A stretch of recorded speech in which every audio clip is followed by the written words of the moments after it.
Since I have called Tom Cole's office locally several times, I'm going to give it a shot at the Capitol as well. Thank you for calling the United States Capitol. To be connected to your senator's office, press or say 1. To be connected to your representative, press or say 2. Press or say 0. You have reached the United States House of Representatives. Please enter your zip code.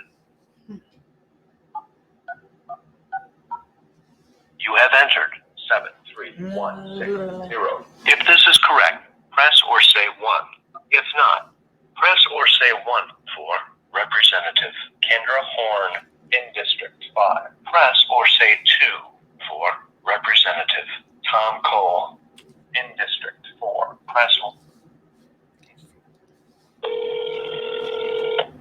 Representative Tom Cole's office, how can I help you today? Yes, this is Kelly Leiter from Moore, Oklahoma, and I have contacted my Mr. Cole's office locally, and I wanted to contact him at the Capitol. First of all, I'm very upset to find out that his stance on standing up and objecting to the 6 state fraudulent electors is that he will not stand up and object. I don't understand that at all, why anybody would not object. Do you have a statement on that? No, ma'am, it's accurate. But no reason. He doesn't give a reason why. He just, no, I'm not going to do it. I'm not going to participate. I'm just going to let it happen. But he doesn't see any widespread fraud the way that a lot of people are claiming that they see it.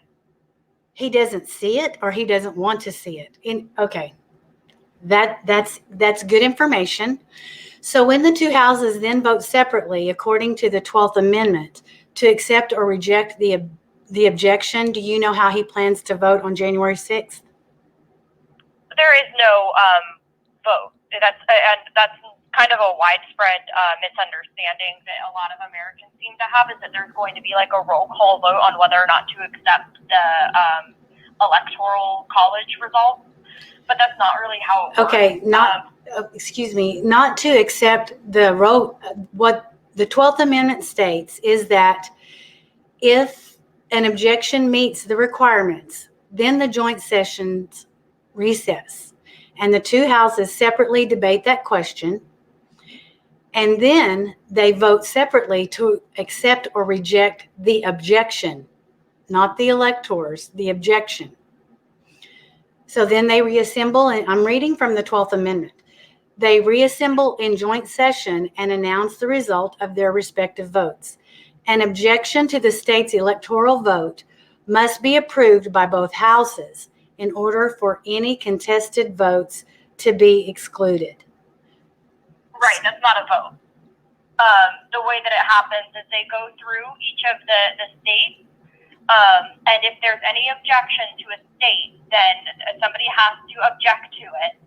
And then what they have to do is they have to go through, and you can raise your objection, and you can go ahead and they take it to both chambers of the House, and they see if there is any sort of basis for those objections. But there's no thing that goes down the list and asks every single senator and representative to vote state by state or even all together to accept or reject the electoral college results. Okay, so I'm reading the 12th Amendment incorrectly, I guess, because it says an objection to the electoral vote must be approved by both houses in order for any contested votes to be excluded. Right.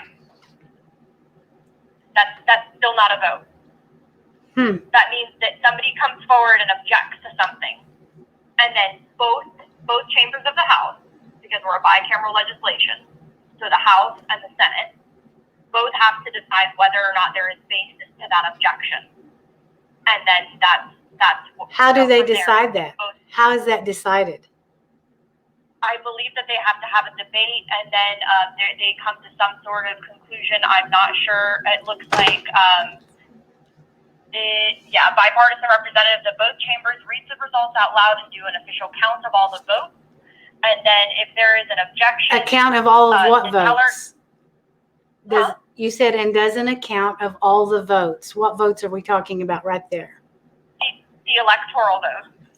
And if there's an objection, a teller reads the certificate from the state. Any member can stand up and object to that state's votes on any grounds.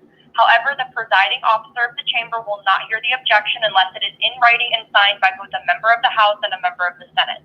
If there is such a joint request, then the joint session suspends and the House and Senate go into separate sessions to consider it. For the objection to be sustained, both chambers must agree to do by a simple majority vote. That's the one I'm talking about. Okay, that's the one I'm talking about. By a simple majority vote. That vote. How will he vote in that vote? I do not know, because first there would have to be an objection. First there would have to be somebody that objects to a singular state's electoral vote. And right now we don't have that, Well, because we haven't come to January 6th yet. so your official stance from Tom Cole's office is he does not see election fraud. He does not. Wow. That's good information. I'll be putting that out on Twitter. And he needs to read his Twitter account, because the majority of the people who put him in office right now are not happy with his performance. I don't know if he reads it. He's too busy. At some point,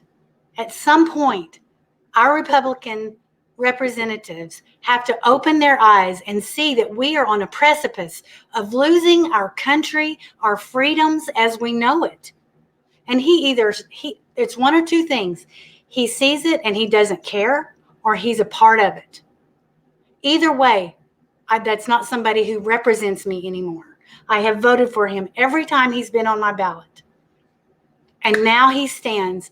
We are at the most critical time in our nation's history. And he throws up his hands and basically says, oh, I don't see anything. I'm blind to that. I'm going to do nothing. And all that is necessary to have a good quote for the triumph of evil is for good men to do nothing. And that's how I perceive him right now. And I want him to know it.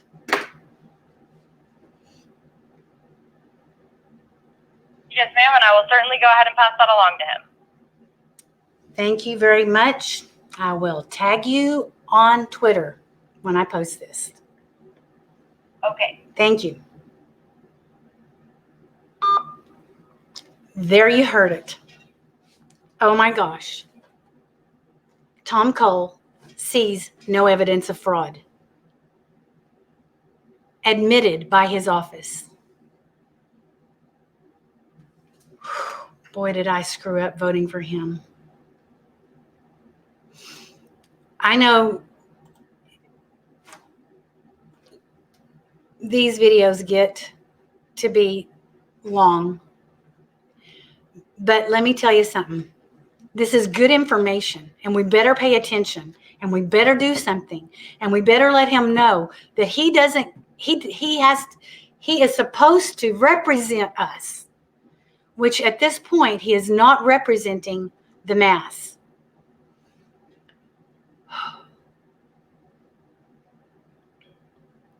God, I thank you that you are in control. Please contact his office. Please. It's time that if our representatives aren't going to do anything, it is in our hands. It is in my hands and your hands. Be blessed.